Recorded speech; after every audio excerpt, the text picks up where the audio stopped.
Hi, my name is Amy. I work for Satelligence. I'm the customer success lead. So we're a remote sensing company. We use open source satellite data to be able to measure or detect changes in forest cover. So we can go back in time to see what was the state of the forest prior to the cutoff date and what was the state of the forest after the cutoff date.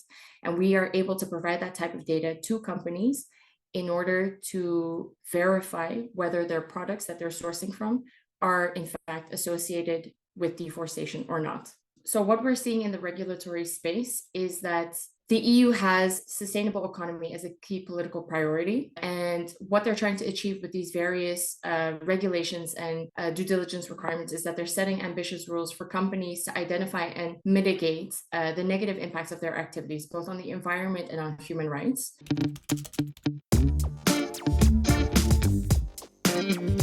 So what we see is that there are four common components that you see coming through these various regulations. Firstly, it's the implementation of a strong due diligence system. Second, you have traceability obligations. Third is a strong transparency component. And then finally, there's an enforcement part as well. So under due diligence, companies will need to conduct risk assessments and then mitigate any of those risks. And then in case of deforestation or the EUDDD, they need to be able to identify, is there a risk of deforestation associated to my supply chain? Then the traceability component, it says that companies need to be able to trace where the commodities are coming from down to the actual plots of land. So they need to have geolocation coordinates to be able to say, okay, my cocoa or my palm oil came from this plantation. And then the transparency component is that companies need to publicly report about the due diligence systems that they have, and then the steps that they've taken to ensure compliance with the regulation. Those four components are central to the various regulations that are coming up. So under the Corporate Sustainability Due Diligence Directive, but also under the EU Green Deal and the various directives that are coming out from that. The common theme that binds all of that together is that the EU wants to stimulate a sustainable economy and set ambitious rules for companies to identify and mitigate negative impacts of their activities. And then they've developed these different regulations in order to achieve that. But then within those regulations, you see those four common components coming back every time. If the EU finds that there's non-compliance in any of these three components, then companies may suffer consequences of either fines, not being able to import into the EU, their products being held by customs, and losing potential market share.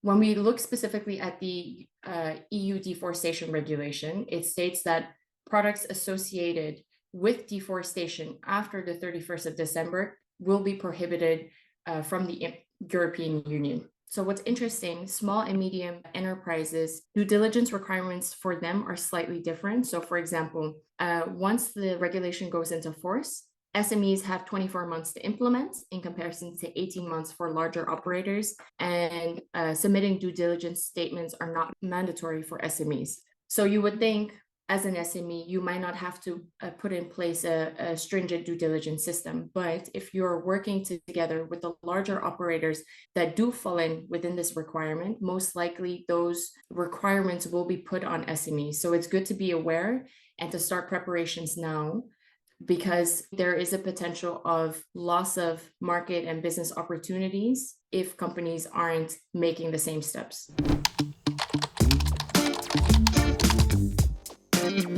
I would say similar to the big operators, the larger companies, I think it's important for SMEs to start investing in what I would call monitoring, reporting, and verification systems that would ensure compliance with these regulations. So if we look in the space of specifically at the EU deforestation regulation, So for SMEs, there's definitely a financial hurdle, as they may not have the same financial capacity to invest in these type of systems.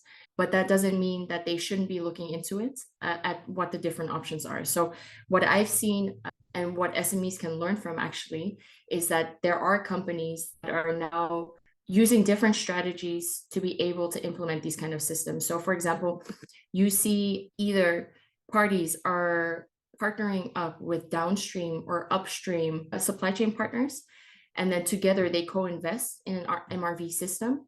I think this is something that SMEs can definitely do, because likely their downstream partners are also supply chain partners that potentially have greater financial capacity to be able to co-invest with them. But what you also see is there are blended finance funds that are also very interested in investing in traceability and transparency. So if you look towards green investment funds, maybe they can also support SMEs in investing into these systems. And then finally, I would say you see various consortia forming in different markets. You see that within the palm oil sector, I see it in the cocoa sector, I see it in the coffee sector. And these consortia also have the opportunity to be able to cover the upfront cost for MRV systems that then the broader sector could benefit from. So specifically, if we look, for example, at coffee, you have coffee federations that operate nationally or internationally, or brands coming together, and they could potentially look at investing in a solution that then all of these smaller buyers could benefit from.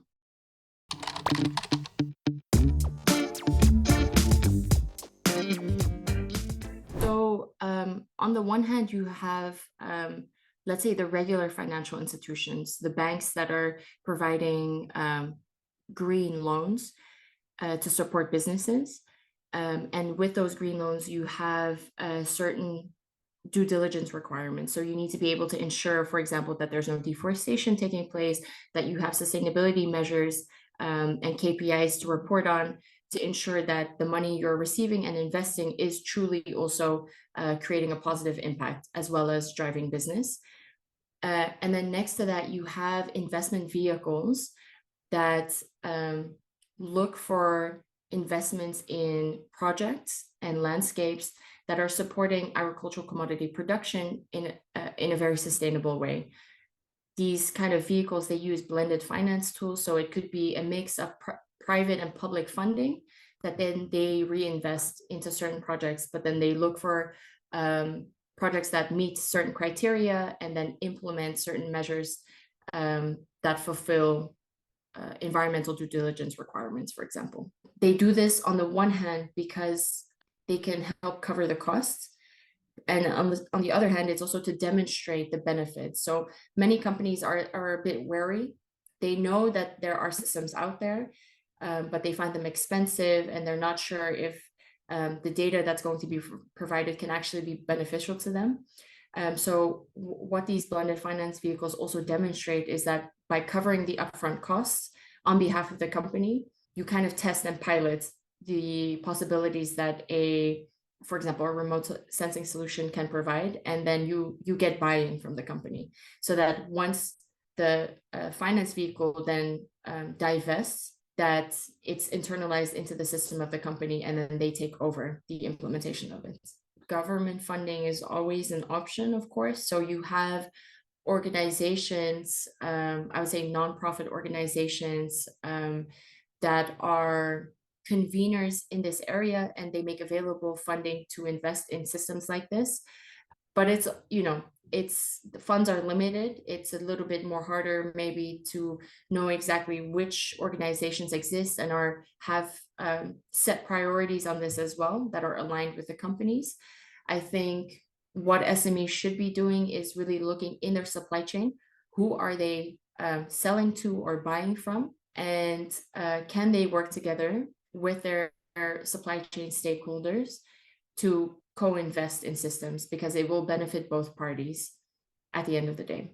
I mentioned the Futureproof Coffee Collective, because I was checking out the different brands and roasters that are part of it, and this is exactly where I see potential. So you have different companies coming together, and they could collectively invest in a remote sensing solution like ours, for example, to cover the entire or to cover all the coffee jurisdictions that they're sourcing from without having to share sensitive trading data. What I see, for example, in the palm oil sector and in the cocoa sector is that you have major brands and retailers coming together. They're setting commitments together to ensure that there's no deforestation associated to their supply chain, and they're all providing contributions to then invest traceability systems. So they're cost sharing as well as investing in systems that each and every one of them benefits from. And it also creates, in a way, a level playing field, but also the same source of truth. And I think SMEs needs to or can start doing the exact same thing. The first part of the question, so what are companies actually expected to provide as evidence? So that's something that we're going to see in the next couple of months, up to a year, as the European Commission starts to define that more concretely. But whether I think the regulation will replace certification, I would say probably not. So I see them as very much complementary. You have certification standards. Many are actually more stringent than the EU regulation. So for example, if we look at the palm oil sector, they have something called the No Deforestation, Peat and Exploitation commitment that many palm oil companies adhere to. And that actually says there's no deforestation allowed as of 2016. You also have, for example, in the cocoa sector, Rainforest Alliance certification or Fair Trade certification, and they also have much more stringent criteria and cutoff dates than the European Union.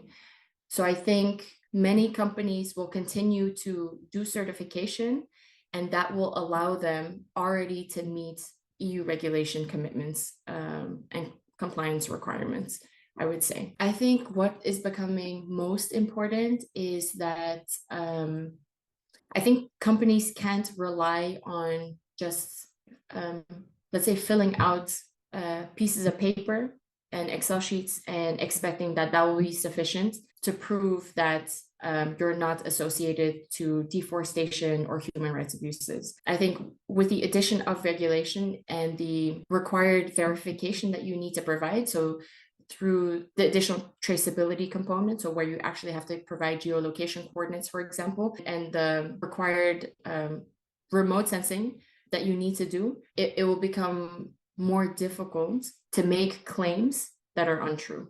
With the added regulation that's coming into force, I think you'll see that companies can't just make claims. They will have to actually say, my supply chain is deforestation free. That's it, full stop. So once the regulation goes into force, it's no longer sufficient to say, we're going to be working towards a deforestation-free supply chain in 2030, because they need a deforestation-free supply chain now. So I think that's what you're going to see a lot quicker in the coming year, is that the deadline to implement new systems for transparency and traceability will come into place. And then the let's say, deadlines for the commitments will come closer. I hope that we're going to see a transformation in the statements that are being made, so that it's no longer some far-reached ambitious goal, but it's a commitment that they're making and that they're implementing as we speak.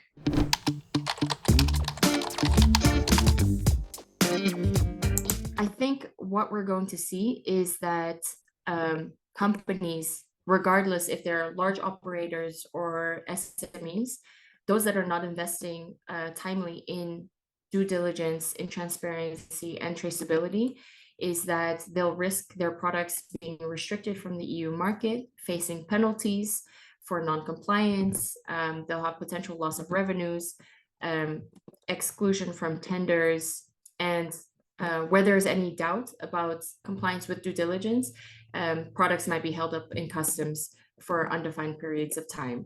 So you'll see that the companies that are able to move quickly and are able to implement will benefit, and those companies that will lag behind, unable to implement sufficient measures, will face restrictions into the EU. And you'll probably see shifting dynamics there of certain companies losing market share, others gaining because of that. I think what you'll also see is there'll be an increasing demand for third-party verifiers like ourselves, as well as audit services, as well as consultancies providing advice on how to implement certain measures and what systems to set up. Because it's a very complicated regulatory environment, it's still unclear how exactly the measures will be, let's say, checked, and what exact requirements will be needed. So what you're going to see is there definitely will be trade imbalances. So where products are not able to meet EU compliance, those will probably be directed to markets where regulation is less stringent, and you'll have dumping of products into those kind of markets, which is not ideal. That's not what you want. And the way to prevent that from happening is that at an international level, countries start implementing similar regulatory requirements. So, for example, you see in the biofuels market, there's already actually quite strict regulation in terms of importing soy as a biofuel, that it cannot be associated to deforestation. And the US is one example. They already have strict regulation in place. And the EU deforestation regulation that's now come into force is following a similar trajectory.